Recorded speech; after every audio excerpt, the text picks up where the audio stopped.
కేంద్ర రక్షణ రంగానికి చెందిన భారత్ డైనమిక్స్ లిమిటెడ్ దొనకొండలో 1200 కోట్ల పెట్టుబడితో మిసైల్స్ తయారీ యూనిట్ ను ప్రారంభించబోతోంది. వచ్చే ఏడాది ఏప్రిల్లో పనులు మొదలై 2028 మార్చికి పూర్తయి సెప్టెంబర్ నుంచి ఉత్పత్తులు అందుబాటులోకి వస్తాయి. దీనివల్ల 1600 మందికి ఉద్యోగాలు రానున్నాయి. ఈ ప్రాజెక్టుకు రాష్ట్ర ప్రభుత్వం 1400 ఎకరాలను కేటాయించనుంది. ఇక్కడ మిసైల్స్ తో పాటు ఇతర ఆయుధాలను కూడా తయారు చేస్తారు. శ్రీ సత్యసాయి జిల్లా మడకశిరలో 2400 కోట్లతో భారత్ ఫోర్జ్ అనుబంధ సంస్థ కళ్యాణి స్ట్రాటజీస్ సిస్టమ్స్ లిమిటెడ్ భారీ అత్యాధునిక రక్షణ పరికరాల తయారీ యూనిట్ను ఏర్పాటు చేస్తోంది.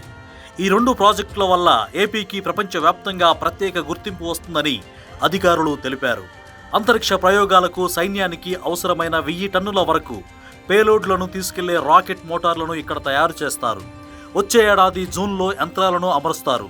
అమరావతి అనంతపురం ఎక్స్ప్రెస్ హైవే నుంచి సుమారు 8 కిలోమీటర్లు 2 లేన్ల అప్రోచ్ రోడ్డు, రోజుకు 25,000 కిలోవాట్ల విద్యుత్తు, రోజుకు 2,000 కిలోలీటర్ల నీరు వంటి మౌలిక సదుపాయాలు అవసరమని బీడీఎల్ రాష్ట్ర ప్రభుత్వానికి ప్రతిపాదించింది.